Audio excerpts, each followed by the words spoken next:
Break के बाद एक बार फिर से आपको खुशामदीद कहते हैं। ईरान की जानिब से ये ख़बरें मौसूल हो रही हैं कि मशहद, इराक़, करबला और वहाँ पर जितने भी मुक़द्दस रोज़े मौजूद हैं उन पर सुर्ख रंग की लाइटें रोशन कर दी गई हैं, जिनका मकसद और जिनका मतलब इनकलाब बताया जा रहा है, जो कि ईरान की जानिब से एक वाज़ेह पैगाम दिया जा रहा है। अमरीकी और इसराइली हमलों के नतीजे में आयतुल्लाह ख़ामनाई शहीद हो गए, जिसके बाद न सिर्फ ईरान में, मशहद में, इराक़ में, तेहरान में मुख्तलिफ़ जगहों पर मुज़ाहिरीन सड़कों पर निकल आए हैं, गिरियाज़ारी की जा रही है।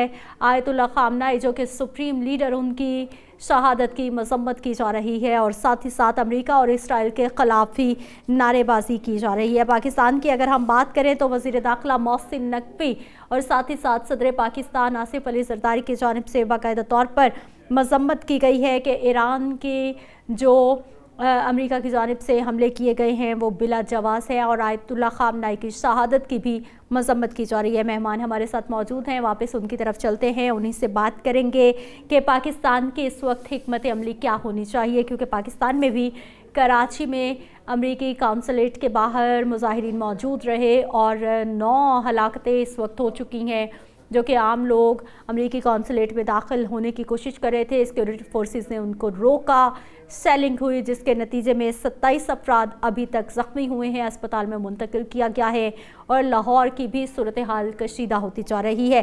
ब्रिगेडियर गज़नफ़र डार साहब, सर आपकी तरफ आना चाहूँगी कि पाकिस्तान की इस वक्त हिकमत अमली क्या होनी चाहिए? कि पाकिस्तान की हिकमत अमली तो यही होनी चाहिए कि मोबिलाइज किया जाए वर्ल्ड कम्युनिटी को कि ईरान में सिचुएशन को स्टेबलाइज किया जाए। ठीक। ऑल्दो इस वक्त एक्चुअली हमें यह भी समझने की ज़रूरत है कि जो अहदाफ इस जंग से अमेरिका और इजराइल ने डिसाइड किए हुए हैं कि हमने हासिल करने हैं, जी। और जब तक वो अहदाफ हासिल नहीं करेंगे वो रुकने वाले नहीं हैं, वो इसको कंटिन्यू रखेंगे। लेकिन चले कोशिश तो की जा सकती है, उस लिहाज से पाकिस्तान एक रोल प्ले कर सकता है, ठीक। लेकिन ये रोल बहुत ही लिमिटेड है, क्योंकि जब जंग शुरू हो जाए और अमेरिका आ गया है ये ज़हन में रख के कि मैंने क्या ऑब्जेक्टिव्स अचीव करने हैं, तो फिर पाकिस्तान के पास बड़ी लिमिटेड कोई रूम फॉर मनूवर है कि उसको कन्विंस कर सकें या जंग बंदी की तरफ लाया जा सके। क्योंकि ये भी हमें देखना चाहिए, जो वार है उसके कोई मॉरल या एथिकल वैल्यूज पे तो नहीं लड़ी जाती। बिल्कुल। वो तो मतलब है जब शुरू होती है, और पर्टिकुलरली जिसके अंदर एक वर्ल्ड पावर भी शामिल है, तो उसमें रूथलेसनेस का या वायलेंस का जो एलिमेंट है जी। वो ज्यादा डोमिनेंट हो जाता है। तो इसलिए यानी कि ये एक अनफॉरगिविंग वार हो जाती है। तो वो ये अमेरिका कर रहा है, उसमें पाकिस्तान क्या करे। पाकिस्तान ने पहले एक रोल प्ले किया था जब लास्ट ईयर जंग हुई है, लेकिन उस जंग में अमेरिका बहुत ज्यादा उसको प्रोलॉन्ग नहीं करना चाह रहा था। तो अभी ये आए हैं इससे कि अगर प्रोलॉन्ग हो भी जाती है तो हम ईरान का कोई मुनासिब सा हल करके जाएंगे।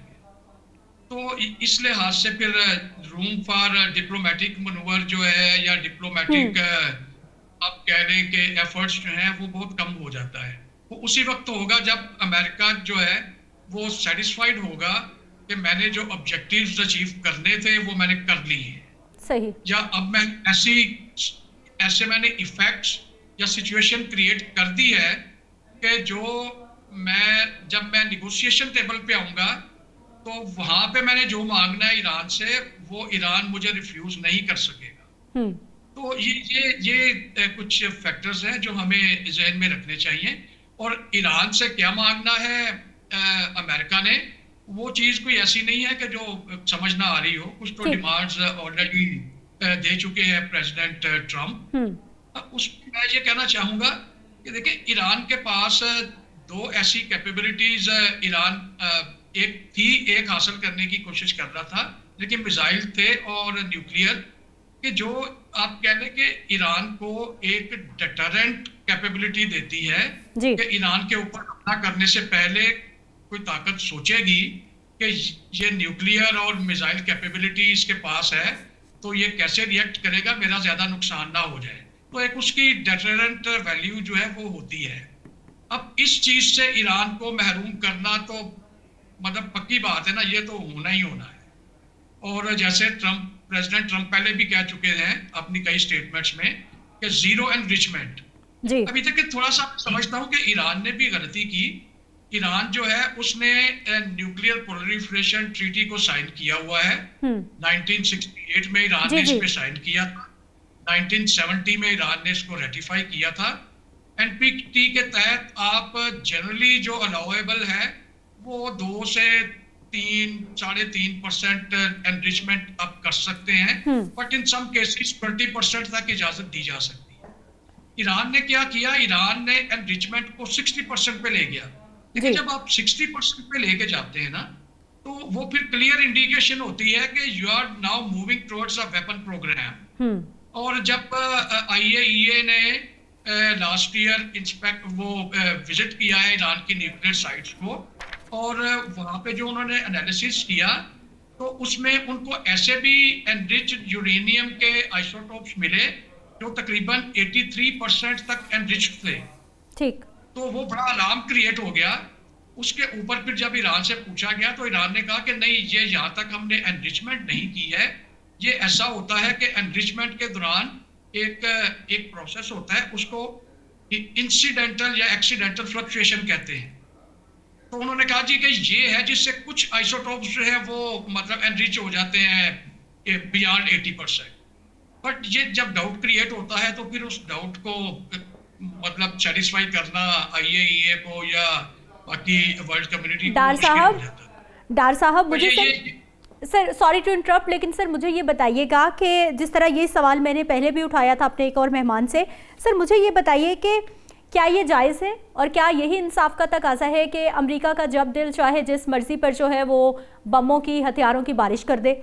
आप तो अपनी जो जौहरी पावर है उसको बढ़ा भी रहे हैं, उसको आपने रखा भी हुआ है। ठीक है कि एक मुआहदा हुआ, मुमालिक ने उस पर साइन किए कि अब कोई भी मुल्क जौहरी ताकत हासिल नहीं करेगा, लेकिन सर क्या ये जायज़ है कि या तो फिर ऐसा होना कि अमेरिका भी इस मुआहदे पे साइन कर दे कि वो किसी पर भी अटैक नहीं करेगा और तमाम मामलात का हल बातचीत से होगा?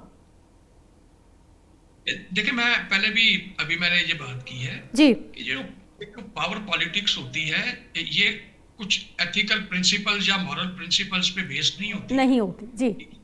इसमें नो होल्ड बार्ड जो होता है ना, वो प्रिंसिपल होता है। ताकत की जुबान जो है वो ताकत ही होती है, ताकत की जुबान मोरालिटी नहीं होती। बिल्कुल। तो इसलिए, और फिर ये है कि देखिए, अमेरिका वर्ल्ड लीडर है इस वक्त, अमेरिका वर्ल्ड पावर है। जी। अमेरिका ने एक वर्ल्ड ऑर्डर जो है इस दुनिया में एस्टेब्लिश किया हुआ है जी। और अमेरिका कहता है कि चूंकि मैं वर्ल्ड लीडर हूं, तो मैंने जो वर्ल्ड ऑर्डर एस्टेब्लिश किया हुआ है, every other nation has to respect and organise itself accordingly. अगर नहीं करेगी तो वो कहता है कि जी मेरे पास ताकत है, मिलिट्री ताकत है, इकोनॉमिक ताकत है, मैं सैंक्शंस भी लगा सकता हूं, मैं हमला भी कर सकता हूं। तो अगर आप मेरी बात नहीं मानेंगे तो ये दो चॉइसेस आपके पास हैं। अगर आप इसको बियर कर सकते हैं तो ठीक है, वरना मेरी बात माने। ठीक हो गया, ठीक हो गया। डॉक्टर साहब आपकी तरफ वापस आते हैं। सर अब्दुल्ला खान साहब हमारे साथ मौजूद हैं, उन्होंने हमें ज्वाइन किया है। जी माहिर हैं आप आलमी अमूर के, आपको हम खुश आमदीद कहते हैं इस स्पेशल ट्रांसमिशन में। अब्दुल्ला साहब फरमाइएगा, इस वक्त जो आयतुल्ला खामनाई की शहादत के बाद एक तो ये यकीनी तौर पर ईरान का बहुत बड़ा नुकसान है, और अगर मैं इसी पे बात करूँ पाकिस्तान के हवाले से, तो आग तो सर हमारे घर तक पहुंच गई है। कराची में कौंसलेट, अमरीकी कौंसलेट के बाहर मुजाहिरीन मौजूद रहे, 9 के करीब अफराद जाँ बहक हो गए हैं, 27 ज़ख्मी हो गए हैं। लाहौर में मुजाहिरीन पे शेलिंग की जा रही है। पाकिस्तान की हालत भी कशीदा होती जा रही है सूरत हाल में।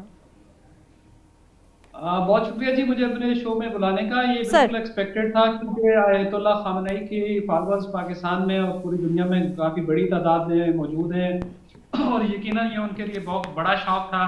और जहाँ जहाँ अमरीकी इंस्टॉलेशंस मौजूद हैं उसके बाहर मुजाहरों की तवक्को की जा रही है। अभी इस्लामाबाद में भी सूरत हाल काफ़ी कशीदा है कि जो मुजाहिरीन हैं वो डिप्लोमेटिक इनक्लेव के गेट तक पहुँच चुके हैं। कराची में एक सानिया हो चुका है, पेशावर में प्रेस क्लब के बाहर अभी तक तो पुरअमन मुजाहिरा हो रहा है। लेकिन इसका ये आज ही बातें, ये सिलसिला ख़त्म नहीं होगा, इसके काफ़ी दूरस्थ नताइज निकलने हैं। और हमें जो है ना वो काफ़ी विजिलेंट रहना पड़ेगा। बदकिस्मती से मसला ये है कि पाकिस्तान में जो है ना वो हमारे जो रिएक्शन है वो काफ़ी जज्बाती नौयत के होते हैं। लोगों के जज्बात का मुकम्मल एहतराम भी है, लेकिन ये है कि इस दौरान हमें कुछ इंटरनेशनल ऑब्लिगेशंस का भी ख्याल रखना होता है, ठीक। और हमें देखना भी होता है कि हम कितने जिम्मेदारी का मुजाहरा करते हैं इस सारी सूरत हाल में। सही। उमैर सरदार, यही सेम सवाल मैं आपसे करना चाहूँगी कि इस वक्त पाकिस्तान की हिकमत अमली क्या होनी चाहिए, ना सिर्फ बैरूनी सतह पर बल्कि अंदरूनी मामलात को लेकर भी, क्योंकि खुदा ना खास्ता अल्लाह ना करे पाकिस्तान में किसी भी बड़े शहर में, किसी भी छोटे शहर में कोई एक भी शख्स हलाक होता है तो यकीनी तौर पर हमारा नुकसान है ये बहुत बड़ा। जी, इसमें कोई दो राय नहीं है, और मैं इस बात से बिल्कुल आपकी बात से इत्फाक करता हूं कि पाकिस्तान को अभी इस हवाले से बड़ी नज़ाकत के साथ चीज़ें आगे लेके चलने की ज़रूरत है। और उसमें सबसे बुनियादी जो सिलसिला है वो ये बावर कराने का, जो अपनी अवाम है उसको ये बावर कराना बड़ा ज़रूरी है कि पाकिस्तान ने ईरान के हवाले से हर तरह से स्वार्थी अखलाकी मदद जो है वो की है। और यूनाइटेड नेशंस में अगर आप देखें तो जो इमरजेंसी मीटिंग कॉल हुई उसमें भी जो ईरान के रिप्रेजेंटेटिव हैं उन्होंने जिन 3 ममालिक का जिक्र किया और जिनका शुक्रिया अदा किया उसमें पाकिस्तान जो है वो सर फहरिस्त था। तो इस वजह से पाकिस्तान को डेफिनेटली, जिस तरह मेरे फाजिल दोस्त ने कहा कि इमोशंस का बुनियादी तौर के ऊपर एहतराम है और उस चीज़ को देखने की भी ज़रूरत है, लेकिन उसको पैसिफाई करने के लिए मेरा अपना ख्याल है कि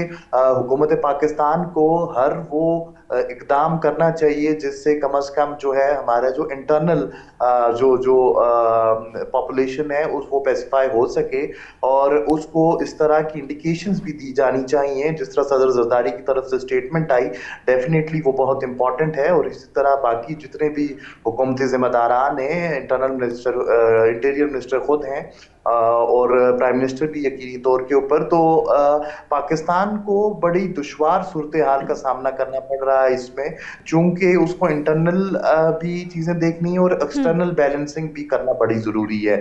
एक तरफ ईरान को डेफिनेटली आप का नेबर है, आपके साथ उसकी एक रिलीजियस एफिलिएशन भी है और साथ ही साथ में उसकी जो बॉर्डर है वो भी है, तो उसका जो इम्पैक्ट है वो आपकी जो इलाके हैं, बलूचिस्तान है और उस तरह के जो इलाके हैं उनमें बड़ा सिग्निफिकेंट होगा। तो जिस तरह इंटरनली आपको चीजें देखने की जरूरत है वैसे ही एक्सटर्नल बैलेंसिंग में आपको गल्फ ममालिक और खुसूसन सऊदी अरब और की नज़ाकतों का और इनकी सेंसिटिविटीज़ का भी ख्याल रखना पड़ेगा। और जैसे कि ब्रिगेडियर साहब ने कहा कि यकीनी तौर के ऊपर जो एक आलमी वर्ल्ड ऑर्डर जो है वो बना हुआ है, वो कि मैं अब उस पर कोई ज़्यादा यकीन नहीं रखता। जो लिबरल इंस्टीट्यूशनलिज्म के हवाले से चीज़ उन्होंने कोल्ड वॉर के बाद, पोस्ट कोल्ड वॉर के बाद उन्होंने शुरू की थी और उसको बड़ा सिग्निफिकेंटली उन्होंने उजागर करने की कोशिश की थी अमेरिका ने, लेकिन आप देखें तो लिबरल इंस्टीट्यूशनलिज्म खुद अपनी मौत जो है वो मेरे ख्याल में उसमें डिक्लाइन जरूर आया है, अगर वो मुकम्मल तौर पर ख़त्म नहीं भी हुआ। तो इस तमाम सूरत हाल में जब आपकी लॉ एंड ऑर्डर की सिचुएशन, फिर आपके लिबरल नॉर्म्स स्टेक पे हों और फिर पाकिस्तान जैसा मुल्क जिसको नेतन्याहू जो है माजी में भी 2-3 दफा रेफरेंस के तौर के ऊपर यूज कर चुका है, उसको गलत रेफरेंस के तौर के ऊपर मिलिटेंट ऑर्गेनाइजेशंस या फिर फॉर दैट मैटर एक जो है वो इररिस्पॉन्सिबल स्टेट के हवाले से उसको प्रोजेक्ट करने की कोशिश की है।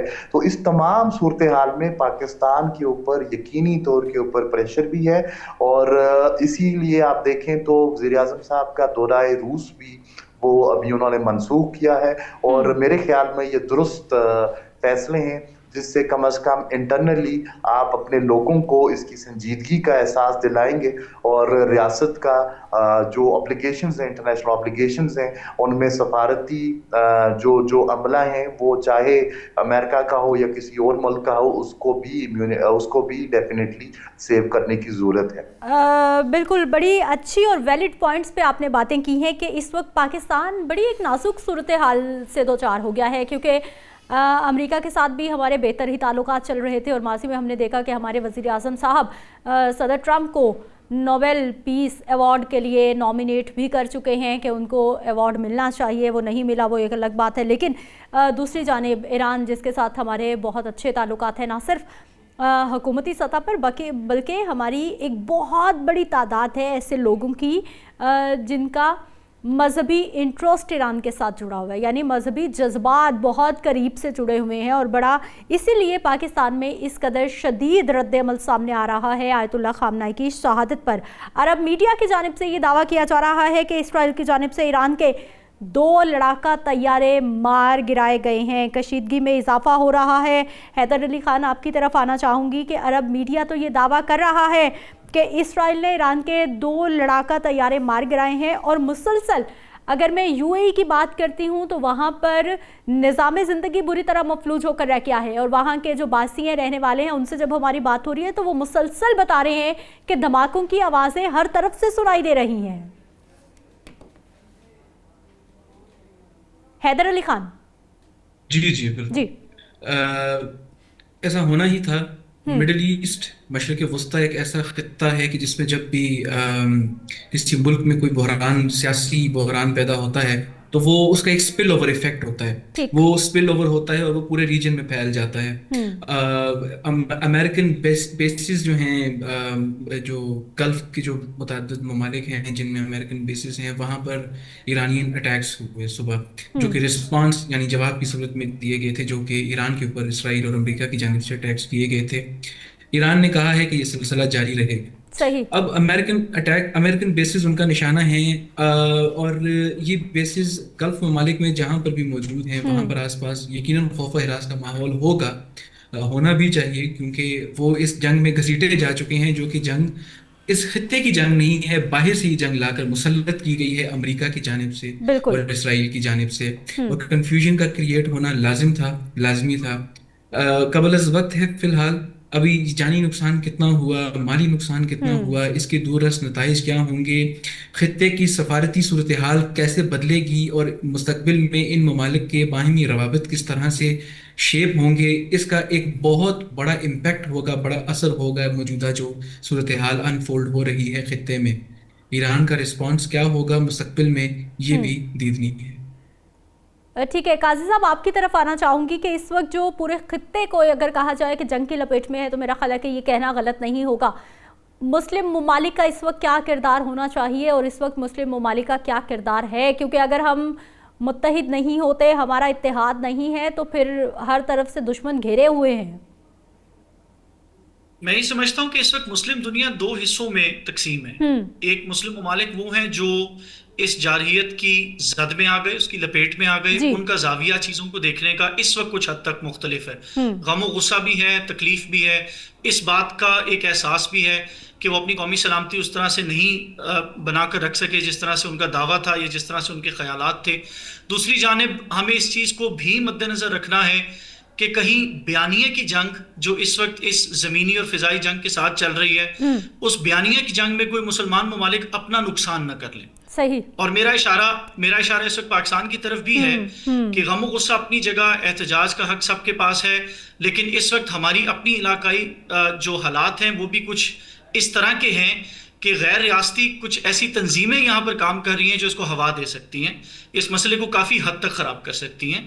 और यही एक ख़तरा मशरिक़ वुस्ता में भी है, क्योंकि इस वक्त इसराइल का ये मानना है कि मशरिक़ वुस्ता में अदम तवाज़न को मुस्तहकम करने के लिए उससे बेहतर कोई नहीं, क्योंकि एक तो अमेरिका उसके पीछे मौजूद है, दूसरा खलीज के कई ममालिक उसको तस्लीम करने की डगर पे हैं, कई ऐसे मशरिक़ वुस्ता के ममालिक हैं जो उसको तस्लीम करने के लिए आमादा हैं। इब्राहिम अकॉर्ड्स के बाद हमने देखा कि इसराइल ने जहाँ जारहियत पे जोर दिया वहाँ पर उसने सफारती सतह पर भी जोर देने की कोशिश की।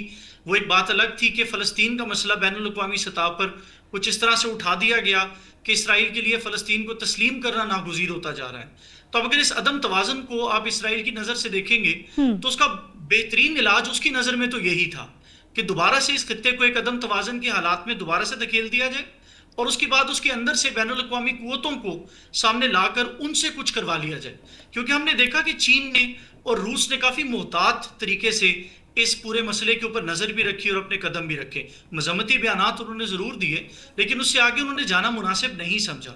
और मैं यहाँ समझता हूँ कि पाकिस्तान की जिम्मेदारी 3 गुना बढ़ जाती है। सही। एक तो हमारा खलीजी ममालिक के साथ जो ताल्लुक पिछले कुछ सालों से बन रहा है, उस पर हम पे लाजिम हो गया कि हम उसको मुस्तहकम करें। दूसरा, अक़वाम मुत्तहिदा में जो हमने बयान दिया वो इस चीज़ की अक्कासी करता है कि हम इस मसले को मज़ीद ख़राब नहीं होने देना चाहेंगे।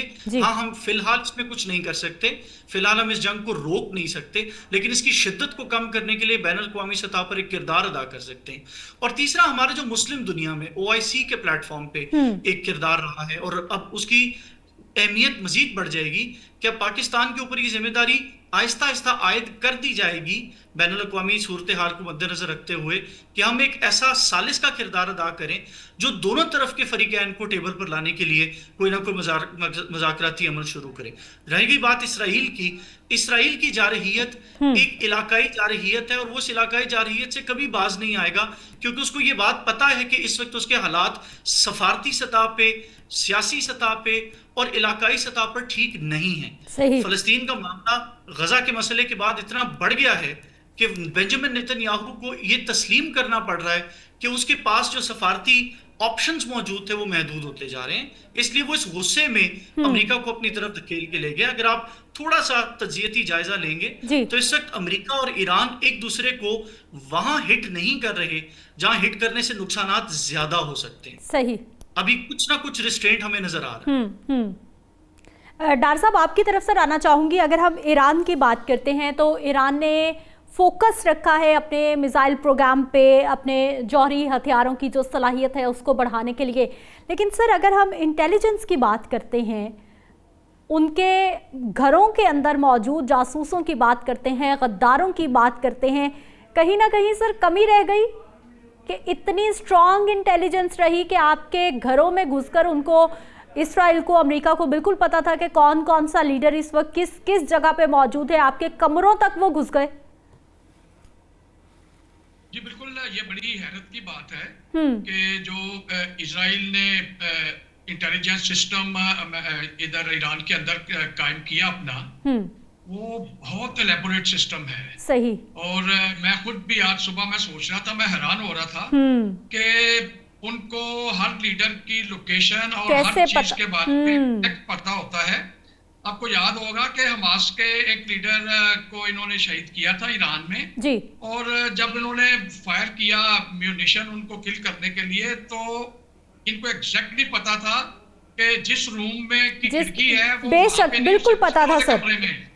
तो वो म्यूनिशन पिछले वाले कमरे में जाके फटी है। बिल्कुल। क्योंकि इतनी ज्यादा इंफॉर्मेशन जो है उनको और इंटेलिजेंस की इतनी इंग्रेस है ईरान के सिस्टम के अंदर। इसको कुछ भी कह सकते हैं। देखें, ये सोसाइटी जो ईरान की थी, इसमें कोई शक नहीं, एक और सेगमेंट सोसाइटी का हमायत तो कर रहा था जो एग्जिस्टिंग गवर्नमेंट है, बट एक बहुत बड़ा सेगमेंट ऐसा भी था जो कि अपने आप को इनके दौरे हुकूमत में ओप्रेस्ड फील करता था। सही। और वो समझता था कि ये हमारे ऊपर जुल्म कर रहे हैं और उनको हटना चाहिए। तो जब ऐसी सिचुएशन हो जाए, सोसाइटी के अंदर डिवाइड पैदा हो जाए, तो उसमें फिर एक आप कह लें कि पोलराइजेशन में एक हेट का भी एलिमेंट आ जाता है, जिसमें वो एक बंदा समझता है कि जी ये मेरा मुखालिफ जो है, ये असल में इसको यहाँ पे नहीं होना चाहिए। तो वो फिर उसके बारे में जो भी कोई इंफॉर्मेशन मांगेगा उसको एलिमिनेट करने के लिए, तो वो एक्सेस टू इंफॉर्मेशन हो जाएगी। बट ये अनयूजुअल है। और डॉक्टर साहब मुझे सर ये बताइएगा, आपने कहा कि जब किसी भी मुल्क के अंदर, अपने ही घर के अंदर अनरेस्ट हो जाता है, नफरत बढ़ जाती है, ऑपोजिशन हर मुल्क में ही होती है, लेकिन जब इस तरह की सिचुएशन होती है तो इन्फॉर्मेशन वहीं से लीक होना शुरू हो जाती है। सर ये जो अंदरूनी इंतशार रहा है या फिर जो अंदरूनी बंटवारा रहा है, ये उसी का नतीजा हो सकता है, या फिर इसराइल की इंटेलिजेंस या वो टेक्नोलॉजी के ज़रिए हो सकती है, लोगों के ज़रिए हो सकती है, या फिर वो बहुत ज़्यादा स्मार्ट प्ले कर रहे हैं कि इंटेलिजेंस पे बहुत ज़्यादा फोकस है? डेफिनेटली इसराइल की जो इंटेलिजेंस है, पर्टिकुलरली अरब वर्ल्ड में और ईरान के रेफरेंस से, वो तो बड़ी वेल एस्टेब्लिश्ड है और हिस्टोरिकली वेल एस्टेब्लिश्ड है। सही। तो उसमें क्योंकि इजराइल को इन्हीं से तो खतरा था, तो इनके बारे में तो उसने मुकम्मल इंफॉर्मेशन रखनी है, और उसमें जाहिर है जो अमेरिकन इंटेलिजेंस है वो भी उसको हेल्प करती है। तो इसलिए ये इंग्रेस जो है एक ऐसी पोलराइज्ड सोसाइटी के अंदर किसी हॉस्टाइल एजेंसी का इंग्रेस हासिल कर लेना जो है, मैं समझता हूँ ये अनयूजुअल नहीं है, ये बिल्कुल इट इज़ पॉसिबल, और वो किया है इजराइल ने, और उसका उसने मैक्सिमम फ़ायदा भी उठाया है, और जिस तरीके से उन्होंने जिस टारगेट को एंगेज करना चाहा है उसके बारे में इंफॉर्मेशन थी और उसके मुताबिक उन्होंने उसको एंगेज। बिल्कुल डॉक्टर साहब, बड़ी वैलिड पॉइंट पे आपने बात की है। अब्दुल्ला साहब, आपकी तरफ आना चाहूँगी कि जिस तरह से डॉक्टर साहब से भी मैंने सवाल किया कि इंटेलिजेंस इतनी ज़्यादा स्ट्रॉन्ग थी, और फिर दूसरा मामला ये भी सामने आया कि जब अपने घर के अंदर लड़ाई हो रही है, घर के अंदर ही दुश्मन मौजूद है। सर, मैं पाकिस्तान को रिलेट करना चाहूँगी इस सूरत हाल के साथ। इस वक्त जो पाकिस्तान का सियासी अदम इस्तेहकाम है वो मेरा ख्याल है कि अरूज पर है। नफ़रत की सियासत हो रही है, बदले की सियासत हो रही है। सर, पाकिस्तान को कितना ख़तरा है इस वक्त, या फिर पाकिस्तान महफूज है इन दोनों ममालिक से, अमेरिका से और इसराइल से स्पेशली? अच्छा, सबसे पहले तो मैं आपको यह करना चाहूँगा कि हमें पाकिस्तानियों को अपने जो हमारे इंटेलिजेंस के इदारे हैं, हमारे नेशनल सिक्योरिटी के इदारे हैं, उनके ऊपर जो हमें हर वक्त गिला शिकवा रहता है और हम हर वक्त जो है ना उनके ऊपर तबर्राबाजी करते हैं, हम जनरली उनको क्रिटिसाइज करते हैं। तो वक्त ने साबित किया है कि वो बहरहाल वो अपना काम दुरुस्त करते रहे। जिस तरह की लेवल की इंग्रेस जो है ना इजराइल के ईरान में रही है, दुनिया के किसी और मुल्क में, पाकिस्तान में तो कोई सोच भी नहीं सकता। और हमारे इदारों ने अपना काम बहरहाल किया है। और इस वक्त आप देख लें कि इतने बड़े क्यास में पाकिस्तान एक ऐसी पोजीशन में है जिसमें उसने ईरान के साथ भी यकजहती का इजहार किया है, और उसके साथ साथ अमेरिका के साथ भी अच्छे तल्लुकात हैं। ये आसान काम नहीं होता, इसको डेलिकेट डांस कहते हैं। बहुत ही नजाकत के साथ पाकिस्तान अपने आप को जो है ना कंडक्ट कर रहा है, बहुत खूबसूरती के साथ कर रहा है। जहां तक इंटरनली पाकिस्तान में आप कह रही हैं कि जहाँ पे मामलात हैं, मैं आपको एक चीज याद कराना चाहूंगा। ईरान में जो इंटेलिजेंस फेलियर हुआ है वो अपोजिशन की तरह से की वजह से नहीं हुआ, या उन लोगों की वजह से नहीं हुआ जो इस रजीम से नाराज थे। वो तो अंदर बैठे लोग थे जो इस रजीम का नजरियाती खास तौर पे हिस्सा थे, क्योंकि बिल्कुल घर की बातें। अभी जो आयतुल्लाह खामनेई साहब जो है वो जिस जगह पे मीटिंग में थे, उनकी तस्वीर कोई बाहर वाला तो नहीं भेज सकता, या वो जो उनसे नाराज है इनर सर्कल के लोग थे। और वो एक आपने याद होगा एक खातून थी जो यहाँ तो 20 साल रही, यहूदी बिल्कुल रही, के साथ इनकी फैमिलीज के साथ दोस्तियां थी उनकी जी, वो भी मजहबी हल्के के अंदर घुसी रही। तो ये जो इंटरेस्ट का लेवल है, ये वो डिसकंटेंट वाले लोग नहीं है। हाँ, बहरहाल इसका ये मतलब नहीं है कि हमें पाकिस्तान में जो सियासी अदम इस्तेकाम है उस पर तवज्जो नहीं देने चाहिए या इस पे फोकस नहीं करना चाहिए, डेफिनेटली है। लेकिन प्रोफेशनलिज्म भी बड़ी बुनियादी चीज होती है। ईरान का जो सारे का सारा फोकस रहा है थ्रू आउट उनकी जो ये सिलसिला इस रजीम का रहा है, वो प्रॉक्सी नेटवर्क के जरिए जो है ना वो अपने इन्फ्लुएंस को का इजाफा करना था। वो डायरेक्ट कन्फ्रंटेशन उसने हमेशा अवॉइड की, ड्रम बीटिंग बहुत ज्यादा की, लेकिन डायरेक्ट कन्फ्रंटेशन पहली दफा उसकी हुई। आप देख लें पिछले साल से ये डायरेक्ट कन्फ्रंटेशन का सिलसिला चला आ रहा है, उसमें हमें उसके लूप होल्स बहुत ज्यादा नजर आए। ये हमें मानना पड़ेगा कि ईरान से बेहतर उसकी प्रॉक्सीज जो है ना वो लड़ती रही हैं, चाहे वो हिजबुल्लाह थी या हुसीस है। इवन हुसीस ने जो है ना बहुत ज्यादा टफ टाइम दिया है अमेरिका को और इजराइल को बनिस्बत खुद ईरान के। तो ये जो है हमें बहरहाल ये ज़हन में रखना चाहिए कि जो प्रॉक्सीज होती हैं वो अपनी जगह पे जियोपॉलिटिकल इन्फ्लुएंस के लिए इंपॉर्टेंट होती हैं। दुनिया पूरी प्रॉक्सीज के जरिए खेलती है और इसमें कोई ऐसी बात नहीं है। अमेरिका की भी बहुत सारी प्रॉक्सीज हैं और मुल्क भी करते हैं, तो प्रॉक्सीज तो सारे ही करते हैं। लेकिन खुद अपना घर जो है ना वो उसको सेव करना, अपने सिक्योरिटी इदारों को प्रोफेशनल तरीके से आगे लेके चलना और अपने मौसम का भी ख्याल करना, ये बड़ा इंपॉर्टेंट चीज होती है। हम भी बहुत सारे लीबिया और ईरान की वजह से हमें भी बहुत सारे मसाइल का सामना करना पड़ा कि भाई हमारे ऊपर इल्जाम लग गया था न्यूक्लियर प्रोलिफरेशन का कि हमने जी उनको ब्लूप्रिंट्स दिए हैं। लीबिया वालों ने भी अपना हैंडओवर कर दिया, इन्होंने भी जो है ना वो उनके हवाले कर दिया। हमें इस बात पे भी हैसियत कौम फख्र करना चाहिए कि हम इन सारी मुखालफतों के बावजूद हम एक एटमी पावर बने और पूरी दुनिया की मुखालफत के बावजूद उसको हमने आज तक बरकरार भी रखा और डेटरेंट के तौर पे भी रखा। हमसे कई गुना बड़ा मुल्क हिंदुस्तान हमारे ऊपर कई दफा चढ़ाई की कोशिश कर चुका है और हमेशा उसको मुंह की खानी पड़ी है। और अब वो एक न्यूक्लियर थ्रेशोल्ड एक ऐसी चीज बन गई हुई है कि वो एक ना वो जाए मानदा ना पाए रफ्तन वाली सूरत हाल बन गई हुई है कि वो एक खास लिमिट से आगे बढ़ नहीं पा रहा। और इस वक्त भी पाकिस्तान बड़े धड़ल्ले के साथ अपने सिक्योरिटी जो गोल्स हैं उनके लिए कार्रवाई कर रहा है, लेकिन इंडिया में ये जरूरत नहीं हो रही कि इस सूरत हाल को एक्सप्लॉइट करे। ये मैं समझता हूँ कि हमारे इदारों ने बहुत गैर मामूली तौर पे इस काम किया है और अपना काम दुरुस्त तौर पे करते रहे। जो कुछ काम नहीं थे वो उन्होंने जब भी किए खराब किए, लेकिन जो अपना काम है वो बिल्कुल ठीक करते रहे और उसमें उनको हमेशा अल्लाह ताला ने बड़ी कामयाबी दी है। ठीक, उमैर सरदार, मुझे ये बताइएगा कि अगर हम इस वक्त ईरान की सूरत हाल की बात करते हैं तो आयतुल्लाह ख़ामनेई की शहादत के बाद मशहद है, इराक है, करबला है, मुक़द्दस रोज़ा जात पे लाल रंग के कुमकुमे जला दिए गए हैं जो कि निशानी है इनकलाब की। ईरान के पास कितनी कैपेसिटी मौजूद है और इस वक्त ईरान कितना शदीद जवाबी अमल कर सकता है, जवाबी कार्रवाई कर सकता है?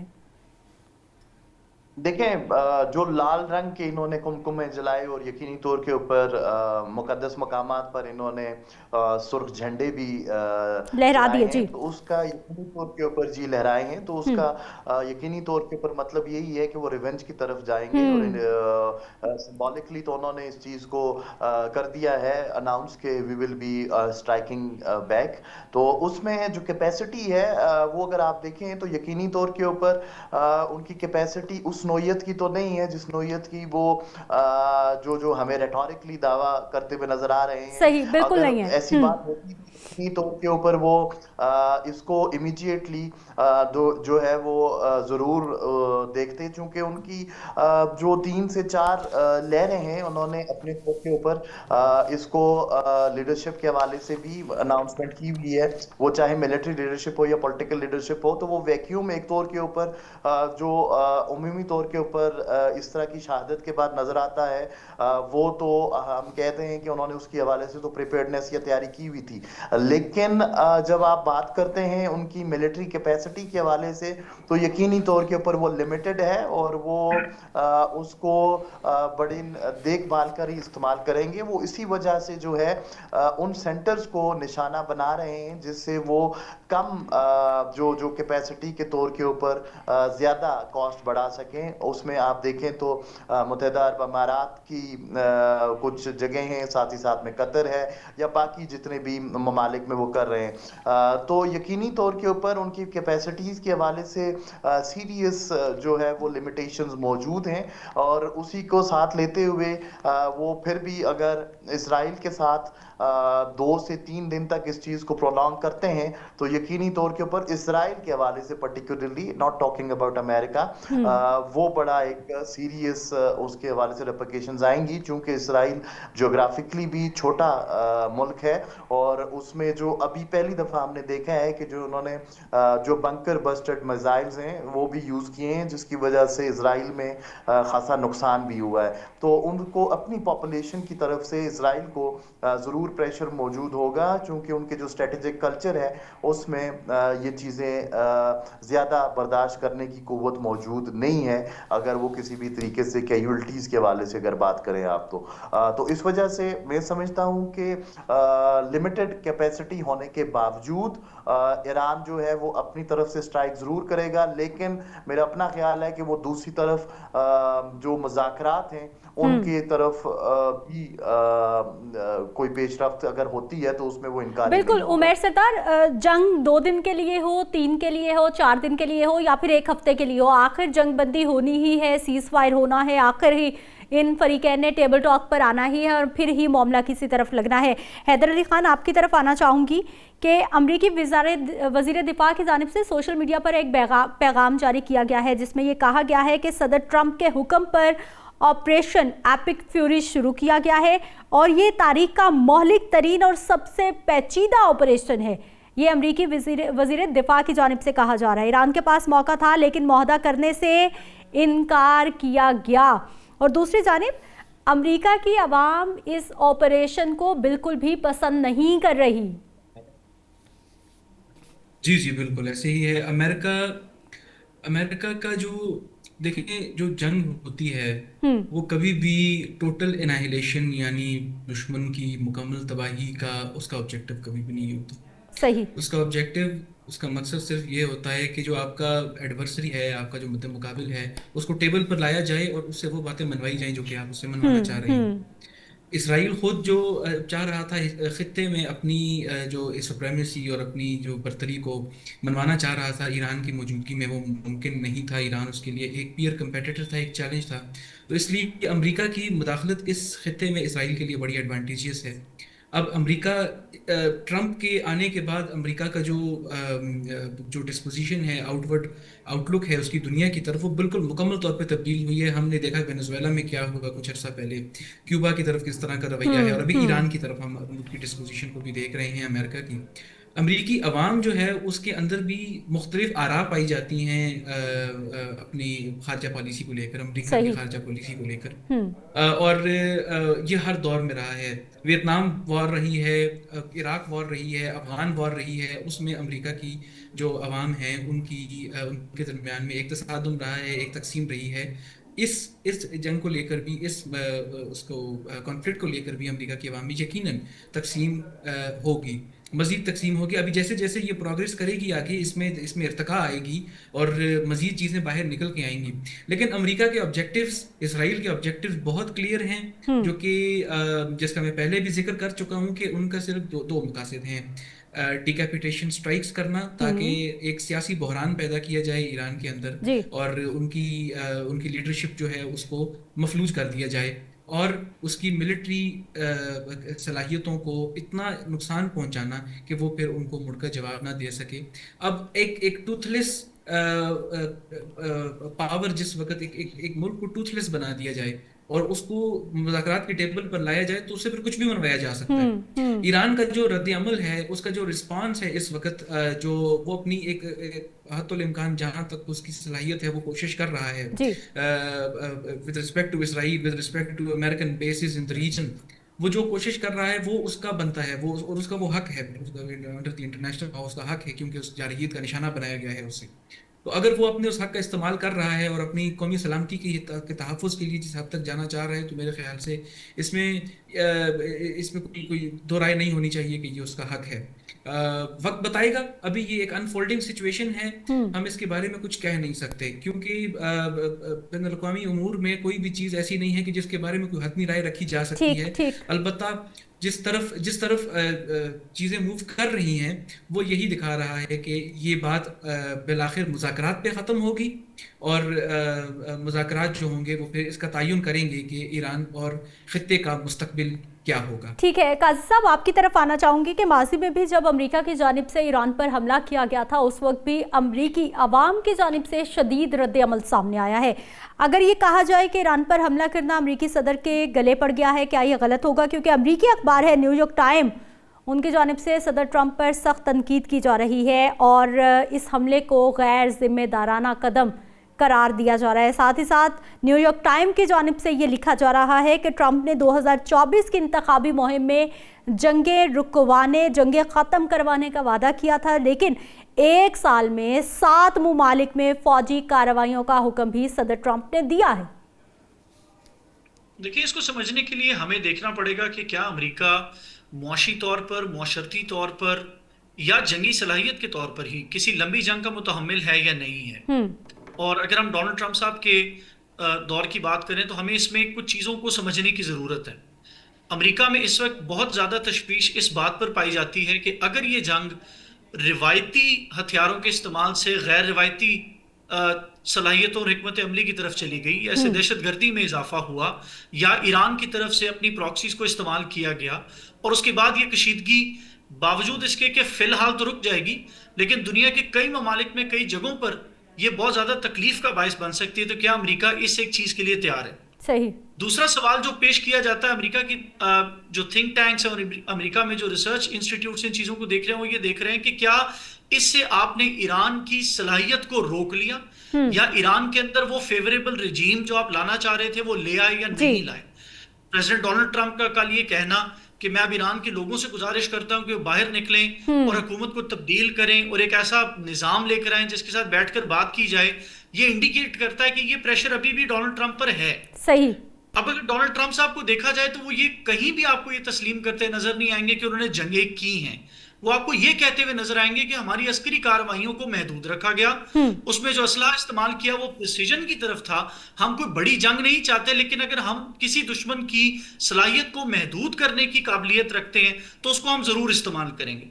तो अब एक सवाल पैदा हो जाएगा कि क्या ईरान इन तमाम कार्रवाइयों के बाद ये तस्लीम करने के लिए तैयार है कि रिवायती गैर रिवायती लाया अमल को इस्तेमाल नहीं किया जाएगा, ईरान कोई न्यूक्लियर प्रोजेक्ट बनाने की तरफ नहीं जाएगा, ईरान इन तमाम प्रोजेक्ट्स के ऊपर बात करने के लिए तैयार है जो अमेरिका की तरफ से ऑफर किए जा रहे हैं, और आइंदा के बाद खित्ते में अदम इस्तेहकाम के लिए ईरान अपनी प्रॉक्सीज के थ्रू कोई रोल प्ले नहीं करेगा। ये बहुत लंबी विश लिस्ट है और इस विश लिस्ट को अमेरिका में कई जगहों पर डिस्कस किया जा रहा है। 2012 सितंबर में भी हमने देखा था कि अमेरिका के कई थिंक टैंक्स, कई तज्जिया निगार इस पर बात कर रहे थे कि प्रिवेंटिव स्ट्राइक करके ईरान की कैपेसिटी को खत्म कर दिया जाए, और नताइज वही थे कि अगर आप इस तरह की कोई स्ट्राइक करते हैं तो मामलात को पेचीदा कर देगी, उलझाएगी, सुलझाएगी नहीं।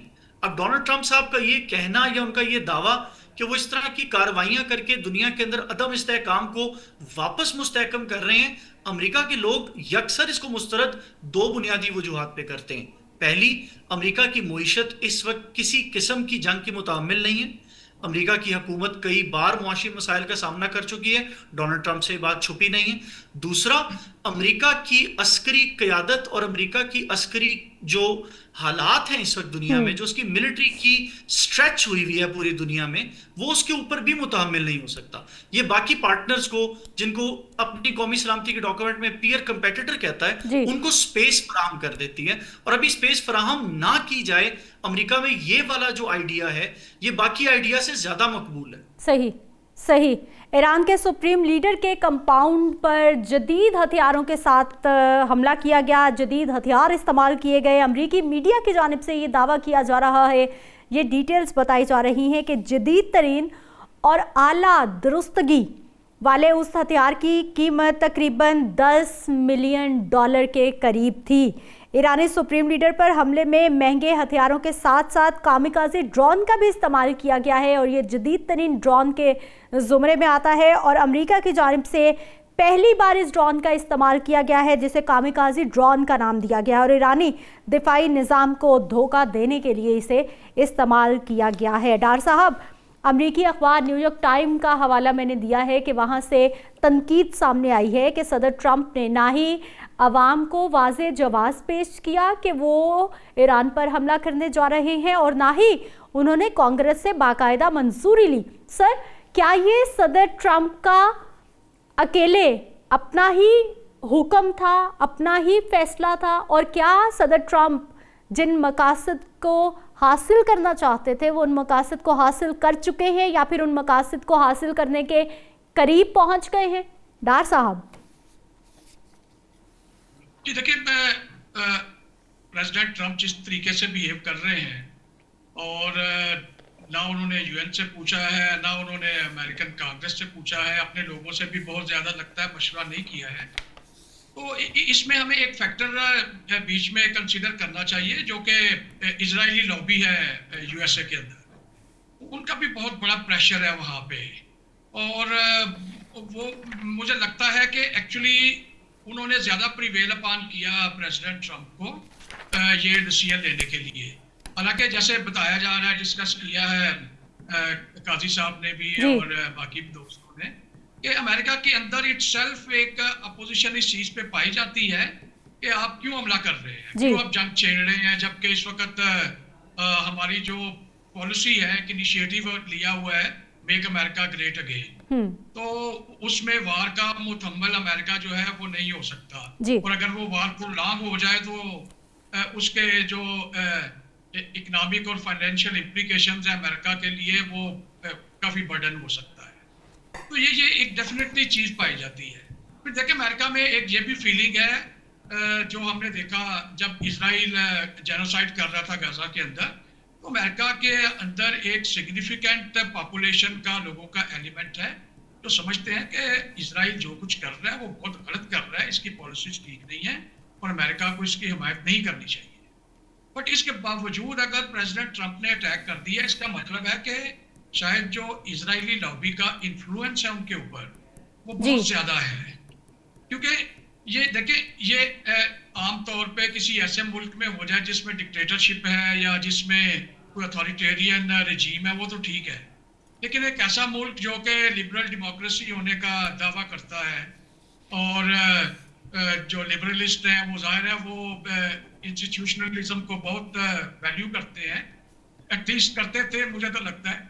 जो जैसे अमेरिका बिहेव कर रहा है उससे तो नहीं लगता कि अभी भी करते हैं। तो उसमें ये प्रॉब्लम्स हैं। तो इसलिए मैं समझता हूँ कि प्रेसिडेंट ट्रंप के इस एक्शन को प्रोबेबली हमें इस नुक्ता नजर से भी या इससे भी देखना चाहिए डायमेंशन में कि जो इजरायली लॉबी है उसका कितना इन्फ्लुएंस है जी। अच्छा, इसमें एक और चीज है, ये देखिए जो अमेरिका की पॉलिसी है ना with regard to Middle East की जो सिक्योरिटी है उसके लिहाज से, और जो मिडल ईस्ट का रीजनल ऑर्डर है उसके लिहाज से अमेरिका की जो पॉलिसी है उसको भी समझने की जरूरत है। सही। और वो जो रीजनल ऑर्डर है, देखिए अमेरिका इस वक्त डायरेक्टली और हमेशा से बल्कि इजराइल की वजह से ये तमाम जो भी प्रॉब्लम है मिडल ईस्ट के उनको डायरेक्टली देखता है। सही। तो इसमें मैं समझता हूँ कि जो अभी इन्वॉल्वमेंट हुई है वो उसके पीछे अमेरिका की एक पॉलिसी है, अमेरिका की पॉलिसी है, उसको कहते हैं क्वालिटेटिव मिलिट्री एज। ये पॉलिसी ये है कि अमेरिका ये कहता है कि मिडल ईस्ट के अंदर इजराइल जो है वो प्रीडोमिनेंट पावर रहे, मिलिट्री पावर रहेगी। सही। और जितने भी हैं मिडल ईस्ट के, अरब है या ईरान है, वो मिलिटरीली उससे कम दर्जे पे रहेंगे। कम दर्जे पे इसलिए रहें ताकि ये एक्ट ना कर सके उसके अगेंस्ट। तो अब इसमें जो वायलेटर है इस ऑर्डर का जो कि अमेरिका ने वहां पे एस्टेब्लिश किया हुआ था, वो ईरान है जी। क्योंकि ईरान के अंदर जो मिसाइल कैपेसिटी है या जो उसकी न्यूक्लियर कैपेसिटी है वो उस क्वालिटेटिव मिलिट्री एज को डिस्टर्ब कर रही थी जी। और उसमें यानी कि जब आप क्वालिटेटिव मिलिट्री एज आप वो वहां पे एनफोर्स कर देते हैं, इसका मतलब ये है कि जितने भी रीजनल कंट्रीज हैं उनके अंदर ability to carry out aggression against Israel वो नहीं है। अब ईरान उसको चूंकि वायलेट कर रहा था, इसलिए अभी जो अमेरिका कर रहा है, अभी वो जो रीजनल ऑर्डर अमेरिकन पॉलिसी के मुताबिक मिडल ईस्ट में होना चाहिए वो ईरान ने डिस्टर्ब कर दिया था, वो उसको रीएनफोर्स कर रहा है। तो चूंकि रीएनफोर्स कर रहे हैं लिहाजा अब उसने सोचा कि इजरायली लॉबी के तहत और इजराइल के प्रेशर के तहत कि प्रोबेबली इस स्टेज पे जंग करना नागुज़ीर है। डॉक्टर साहब मुझे मुझे ये बताइए कि यहाँ पर चाइना भी मौजूद है। अगर हम इस तरह के मिडिल ऑर्डर की बात करते हैं, जिस तरह से आपने पूरी डिटेल बड़े अच्छे तरीके से समझाई है, मुझे सर ये बताइए कि यहाँ पर चाइना भी मौजूद है और जो अमेरिका चाह रहा था कि ईरान आगे से रिटेलिएट करता है या फिर वो आंखें दिखाता है, इसको साइड पे करना है, क्या वो कामयाब हो जाएगा या कामयाब होता दिखाई दे रहा है? आप ईरान की बात कर रहे हैं, चाइना की कर रहे हैं? सर मैं ईरान की बात कर रही हूँ, लेकिन साथ ही साथ चाइना बड़ा एक स्ट्रॉन्ग जो है वो इस वक्त अमेरिका के सामने कंट्री खड़ा है। दोनों पे आपका पॉइंट ऑफ व्यू जानना चाहूंगी जी।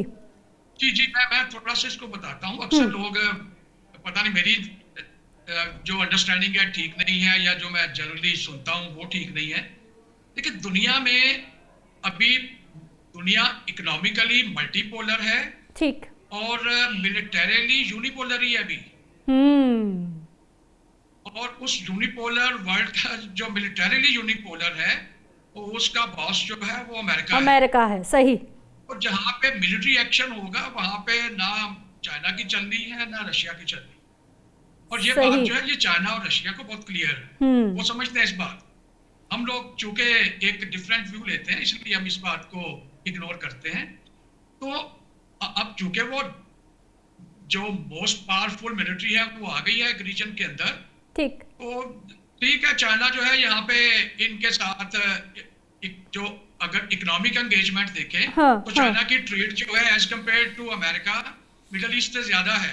बिल्कुल ऐसा ही है। उसका इकोनॉमिक इन्फ्लुएंस ज्यादा हो सकता है। डॉक्टर साहब वक्त की थोड़ी सी किल्लत है, मुझे अपने बाकी सारे मेहमानों का भी पॉइंट ऑफ व्यू लेना होगा, इसलिए माजरत कि मैंने आपकी बात काटी। अब्दुल्ला साहब आपकी तरफ आना चाहूँगी और प्लीज़ शॉर्टली आंसर कीजिएगा कि सरबराह ईरानी अदलिया के chief justice of Iran Ghulam Hussain मोहसनी, उनकी जानिब से कहा गया है कि अमेरिका इसराइल जान ले कि ईरानी अवाम अपने लीडर का बदला लेना जानती है, और उनके बड़ों की जानिब से ये मैसेज आ रहा है कि ईरानी सुप्रीम लीडर की शहादत समेत हर सूरत हाल के लिए हम तैयार हैं। ये सूरत हाल तो बड़ी खौफनाक बनती चली जा रही है। मिडल ईस्ट में जंग के जो शोले हैं और भी भड़कने वाले हैं। मैं एक बात की तरफ, आपके पिछले सवाल की तरफ इशारा करूंगा जल्दी से, वो है एप्स्टीन फाइल को मत भूलें, जो आपने कहा कि ना कांग्रेस ने इजाजत दी ना यूएन ने इजाजत दी, तो कैसे यूनिलेटरल हो गया। तो देखें एप्स्टीन फाइल पीछे चली गई और एकदम ये सारा सिलसिला आ गया, और ये जो चीज है इसको हम इग्नोर नहीं कर सकते। दूसरी बात मुख्तसरन मैं ये अर्ज करूंगा कि पाकिस्तान को लाजमी तौर पे अपने सारे गार्ड्स को अप रखना पड़ेगा, क्योंकि पाकिस्तान का न्यूक्लियर प्रोग्राम हमेशा इजराइल की बुरी नजर उसके ऊपर रही है। अमेरिकियों ने भी कभी उसको पॉजिटिवली नहीं देखा है। हमें जहन में रखना चाहिए हमारे इतनी अगर जंग भड़केगी तो कहीं हमें भी ये सारे मामले में लपेटने की कोशिश ना की जाए। हमें अपने सारे सेफ गार्ड जो है ऑन रखने हैं। और मैंने कहा वक्त बहुत कम है, तो जल्दी से मुख्तसर ठीक है। उमेर सरदार आपकी तरफ आना चाहूंगी। मुझे ये बताइएगा कि ईरान की जानिब से जिस तरह के आपको बयानात आ रहे हैं, इशारा किस तरफ है? देखिए, वो रिटेलिएटरी स्ट्राइक्स के हवाले से जो बात कर रहे हैं, यकीनी तौर के ऊपर वो बार्गेनिंग टेबल पे बैठने के लिए कुछ ना कुछ तो करना चाहेंगे, और उस हवाले से वो यकीनी तौर के ऊपर जितना भी उनके पास मिलिट्री पावर्स मौजूद है वो उससे अपने जो है स्टेक्स को बढ़ाएंगे, और उसी तरह से फिर यकीनी तौर के ऊपर उनके पास अभी जो नुकसान हो चुका है उसमें वो डोमेस्टिकली भी और इंटरनेशनली भी उस चीज को अब्सॉर्ब करते हुए, डाइजेस्ट करते हुए अगर टॉकिंग टेबल पे आना चाहेंगे तो उनको इस हवाले से कुछ ना कुछ रेटोरिकली भी और प्रैक्टिकली भी करना पड़ेगा, जिससे वो कोई बाइज्जत और बावकार तरीके से इस पूरे अमल को निपटा सकें। ठीक। Haidar Ali Khan, shortly please answer कीजिएगा कि जिस तरह से डार साहब ने फरमाया कि इस वक्त जो मिलिट्री पावर का मंबा अगर कहा जाए तो वो अमेरिका ही है, वही हर चीज़ को, हर मुल्क को, मिडिल ईस्ट को, सबको कंट्रोल कर रहा है। हैदर, ये पावर जो है ये अमेरिका को जाती हुई दिखाई दे रही है अपनी, या फिर ये अमेरिका के पास ही है और उसी के पास ही रहनी है? जी, ब्रिगेडियर साहब ने बिल्कुल दुरुस्त फरमाया। दुनिया मिलिटरीली आज भी यूनिपोलर है। मैं इसमें कुछ ऐड करना चाहूँगा। मिलिटरीली भी यूनिपोलर है और पॉलिटिकली भी यूनिपोलर है, यानी अमेरिका इस दुनिया का सोल हेजेमॉन है और वो रहेगा। ताकत की जहाँ तक बात है तो यकीनन बीच में से कुछ दौर ऐसा गुजरा है जिसमें अमेरिका को ऐसा महसूस हुआ है कि उसके जो ग्रिप है इंटरनेशनल ऑर्डर के ऊपर, यानी बैनुल-अक़वामी जो निज़ाम है उसके ऊपर थोड़ी सी लूज होती हुई उसे महसूस हुई है। ट्रंप के आने के बाद, प्रेसिडेंट ट्रंप के आने के बाद अमेरिका के अंदर वो जारहियत जो अमेरिका इससे पहले दिखाता हुआ है हमें वो दिख रही है। हमें ये भी महसूस हो रहा है कि ये एक डेस्परेट अटेम्प्ट ही दिख रही है कि अमेरिका शायद ये असर्ट करना चाह रहा है कि अभी इस वक्त भी ताकत का मंबा मैं ही हूँ इंटरनेशनल रिलेशंस में, बैनुल-अक़वामी अमूर में आज भी मैं ही रेलेवेंट हूँ। लेकिन जैसे इससे पहले भी जिक्र हो चुका है कि रशिया और चाइना इस बात को बहुत अच्छे से समझते हैं, अंडरस्टैंड करते हैं। ग्रेट पावर पॉलिटिक्स के अंदर ये बात आज भी एक अंडरस्टूड रियलिटी है कि यूएस जो है वो इस वक्त भी दुनिया का सोल सुपर पावर है, ग्लोबल हेजेमॉन है, और उसका जो असर्ट करना है अपने आप को वो हमें इस मौजूदा कॉन्फ्लिक्ट में हमें दिख रहा है। ठीक। काजी साहब, आपकी तरफ पॉइंट ऑफ व्यू लेके आना चाहूँगी कि इस वक्त अगर तमाम ममालिक, चाहे मैं इस्लामिक ममालिक की बात करूँ या फिर मिडल ईस्ट के जो दीगर ममालिक हैं उनकी बात करूँ, कितनी ज़रूरत है कि अमेरिका की इस हेजमनी को अगर हम ब्लॉक करना चाहते हैं, तोड़ना चाहते हैं, या फिर इस ऑर्डर को किसी और तरफ ले जाना चाहते हैं, तो मुल्कों का इत्तेहाद कितना ज़रूरी है, स्पेशली इस्लामिक कंट्रीज़ का? बुनियादी सतह पर मुल्कों में इत्तेहाद तो होगा, लेकिन उसके लिए आपको ये देखना पड़ेगा कि क्या मशरिक़ वुस्ता में जो ममालिक मौजूद हैं वो आज अपनी कौमी सलामती को अमेरिका की कौमी सलामती से जुदा करने में और उसको अपने हिसाब से बनाने के लिए तैयार हैं या नहीं है। मेरा ख्याल है अभी इसके लिए उतना ग्राउंड वर्क अवेलेबल नहीं है। दूसरी तरफ अमेरिका के अंदर भी अब ये सवालात उठने शुरू हो गए हैं कि सन 1801 में 1802 में दिया जाने वाला यूनिलैटरल एग्जीक्यूटिव एक्शन, जिस बुनियाद पर अमेरिकी सदर ने ये मिलिट्री कार्रवाई की है, दिफाई तनाजुर में बनाया गया था, जारहियत के पस मंजर में नहीं।